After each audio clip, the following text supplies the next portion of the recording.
nkuko mubizi itariki 9 z'ukwezi kwa kane mbere hari mu ijoro ry'utariki 8 rishira itariki 9 twara ronsi inkuru mbi bukeye ko Ernest Manirumva ico gihe yari cegera c'urongo yishiramwo Rikome yagandaguwe.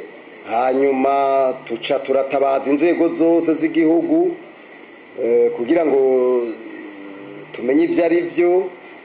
Twaraguye mu gihumura, harashingwa imigwi itari mike, ubutungane buraja ku kivi, mbere n'amakungu araza gufasha muvyibuka neza. Interpol, FBI n'abandi baratanze ingene babibona, ingene bavyiyumvira, na leta y'u Burundi irashinga imigwi ishika kuri 2. Umugwi wa kabiri uratanga icegeranyo. Ico cegeranyo ubiravye neza urabona yuko mu vy'ukuri kitakorewe ko neza uko vyategerezwa, mbere n'ivyatanzwe na FBI na Interpol vyaragaragaye ko bitakorezwe ko neza. Twebwe rero mwishirahamwe Rikome twashimye urubanza rwaciwe, turunguruza haraheze imyaka irenga 7-8 urubanza rwaja muri kuru Supreme Sentare Ntahinyuzwa, rurahamagagwa inshuro zishika kuri 2. Ariko nagenda babwire yuko mwizo nshuro 2 rwahamagawe twaguma dutoramwo ibintu mu vy'ukuri bitifashe neza muri go. Baca dusaba iminsi yose yuko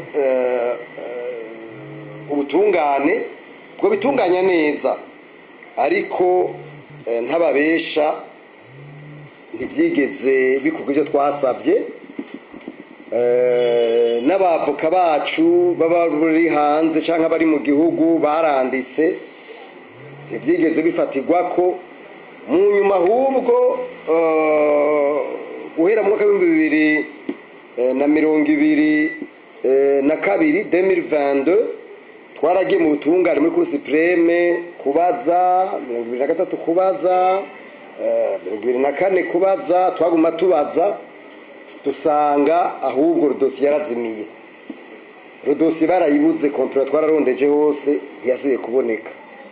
Ivyo bintu rero murumva yuko mu bisanzwe bica bica intege abantu baba biteze ko ubutungane bukora ibintu bikagenda neza.